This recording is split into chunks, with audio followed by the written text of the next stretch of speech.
how did John the Baptist baptize so many? By full immersion or sprinkle? How many times can a Christian be baptized? ये 3 अलग-अलग सवाल हैं और मैं request करूँगा भाई जॉय से कि इसका जवाब दें। जैसे कि भाई गैब्रियल ने बताया कि एक्चुअली ये एक सवाल नहीं, ये 3 सवाल हैं, या कह लीजिए एक सवाल के ये 3 हिस्से हैं।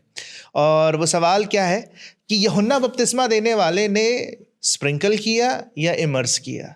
यूहन्ना बपतिस्मा देने वाले ने इतने लोगों को बपतिस्मा कैसे दिया?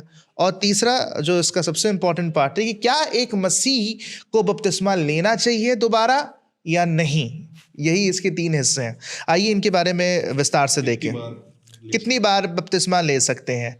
तो सबसे पहले जो मैं अर्ज करना चाहता हूं वो ये है मेरे अजीजों कि प्रभु यीशु मसीह की कलीसिया में बपतिस्मे के हवाले से विवाद जो है वो काफ़ी लंबे समय से जारी रहा है। और ना सिर्फ बपतिस्मे की परिभाषा और उसके उद्देश्य के हवाले से, बल्कि बपतिस्मे को कैसे एडमिनिस्टर किया जाए, क्या तरीका है सही बपतिस्मा देना का, उसके हवाले से भी काफ़ी जो है वो डिफरेंस ऑफ ओपिनियन है। फॉर एग्जांपल अगर हम मेन लाइन चर्चेस की बात करें, for example church of south India हो गया, चर्च ऑफ नॉर्थ इंडिया हो गया, प्रेस्बिटेरियन चर्चेस हो गए या आपके लूथरन चर्चेस हो गए, वहाँ पे जो बपतिस्मे का तरीका है वो है छिड़काव का। और छिड़काव को अंग्रेजी में या थियोलॉजिकल लैंग्वेज में हम क्रिस्निंग कहते हैं। और क्रिस्निंग में क्या होता है, फर्ज करिए कि एक शख्स जो है वो किसी मसीह परिवार में पैदा हुआ है। हम में से जितने मेन लाइन चर्चेस के मेंबर हैं वो इस बात को जानते हैं कि जब वो 1 साल का हो जाता है तो मसीह वालदेन या माँ बाप जो है वो परमेश्वर की वेदी के आगे अपने उस बच्चे को जो तकरीबन 1 साल का हो गया है वो अर्पित करते हैं और परमेश्वर की वेदी के सामने ये कसम खाते हैं कि वो उसे मसीह विश्वास में आगे बढ़ाएंगे। तो ये एक तरीका है जब किसी व्यक्ति का बपतिस्मा होता है छिड़काव के जरिए से।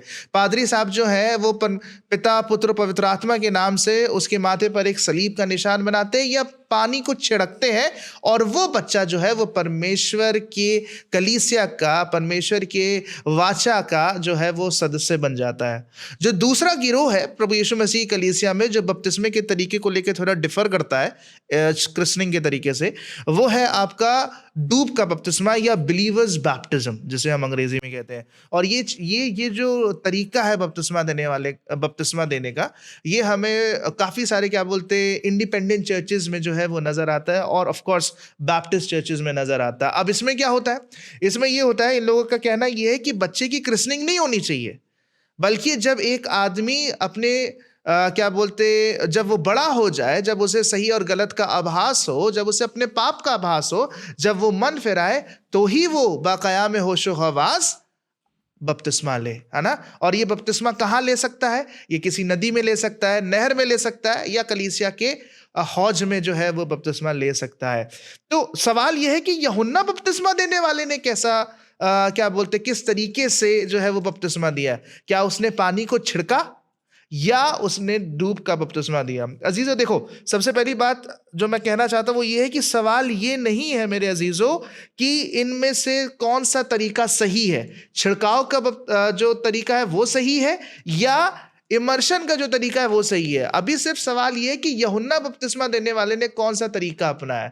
देखिए, छिड़काव का और बिलीवर्स बैप्टिज्म जिसे डूब का बपतिस्मा कहते हैं, उसके पीछे एक अच्छी थियोलॉजी है ना। और प्रभु ने कभी चाहा तो हम उसके बारे में बात करेंगे। और अगर आपको बपतिस्मे के हवाले से कि उसका मतलब क्या है और वो किस रीति से लेना चाहिए या उसका क्या उद्देश्य है, आपको अगर और जानना है तो भाई गैब्रियल ने उस पर एक डेडिकेटेड वीडियो बनाया, डिस्क्रिप्शन में हम उसका लिंक डाल देंगे, आप वहां से जाके उसको एक्सेस कर सकते हैं। लेकिन जहां तक यूहन्ना बपतिस्मा देने वाले का क्या बोलते हैं हवाला है, तो जाहिर सी बात है कि आपको मालूम है मत्ती रचित सुसमाचार अगर आपका 3रा अध्याय पढ़े और अगर आप उसकी 13वीं आयत पढ़े तो यहाँ पर लिखा हुआ है, उस समय यीशु गलील से यरदन के किनारे यूहन्ना के पास उससे बपतिस्मा लेने आया।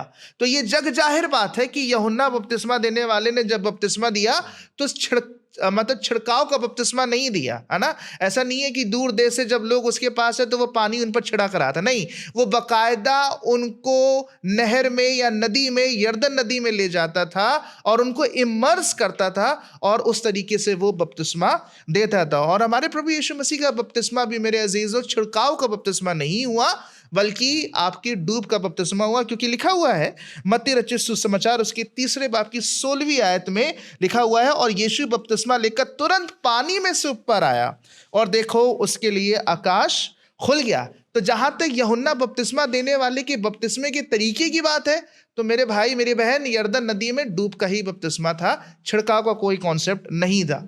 अब दूसरा आपका ये था कि भाई यूहन्ना बपतिस्मा देने वाले ने इतने लोगों को बपतिस्मा कैसे दिया, एक आदमी क्या इतने लोगों को बपतिस्मा दिया है? तो इस बात को समझिए कि यूहन्ना बपतिस्मा देने वाले ने एक दिन में सारे बपतिस्मे नहीं दिए, ठीक है। हो सकता है कि उसने एक लंबे समय के अंतराल में उन लोगों को जो यहूदिया से या यरूशलेम से या सामरिया से आए हो उनको बपतिस्मा दिया हो। और बाइबल तो ये भी बताती है, अगर आप पहला यूहन्ना पढ़े तो यूहन्ना अकेला नहीं था जो बपतिस्मा देता था, यूहन्ना के डिसाइपल्स थे, यूहन्ना के शागिर्द थे, और उनमें से 2 जो मेरे जहन में आते, वो एक था अंद्रयास और एक था जबदी का बेटा यूहन्ना। और ये दोनों चेले आगे चलकर किसके फॉलोवर्स बनते हैं? प्रभु यीशु मसीह के फॉलोवर्स बनते हैं। तो हो सकता है कि यूहन्ना स्वयं बपतिस्मा ना देता हो या देता भी हो और अपने इन चेलों को भी इस्तेमाल करता हो बपतिस्मा देने के लिए, क्योंकि जाहिर सी बात है कि एक लंबी भीड़ जो है वो आती थी उससे बपतिस्मा लेने के लिए। अब आपके जो सवाल का तीसरा हिस्सा है कि एक मसीही को कितनी बार बपतिस्मा लेना चाहिए, तो अजीजों मेरे हिसाब से आप, ये बड़ा कॉम्प्लेक्स क्या बोलते सवाल है, मैं इसको एड्रेस करना चाहता हूं, आप ध्यान से सुनिएगा। एक सिनेरियो मैं आपके सामने रख रहा हूं, मैं अज्यूम करके चल रहा हूं क्योंकि मुझे पूरा कॉन्टेक्स्ट नहीं पता कि आपने ये क्यों पूछा कि एक मसीह को कितनी बार बपतिस्मा लेना चाहिए, लेकिन एक सिनेरियो मैं आपके सामने रख रहा हूं। फर्ज करिए कि बचपन में आपका जो है वो छिड़काव का बपतिस्मा हुआ, ठीक है। आप बड़े हुए, आपने पवित्र शास्त्र का अध्ययन किया, ठीक है, और आप इस नतीजे पे पहुंचे कि छिड़काव का बपतिस्मा जो है वो बिब्लिकल नहीं है, बल्कि डूब का बपतिस्मा जो है वो बिब्लिकल है। और चूंकि अब आप अपने होशो हवास में इस नतीजे पे पहुंच गए कि बिब्लिकल वे जो है वो इमर्जन का है, स्प्रिंकलिंग का नहीं है, तो अगर अब आपके मन में ये इच्छा जागी है कि मुझे बपतिस्मा लेना है, तो अजीजों आप मेरी तरह लेट मत करिए, बल्कि आप तुरंत अपने पासबान से इजाजत लेकर आप बपतिस्मा लीजिए जाकर।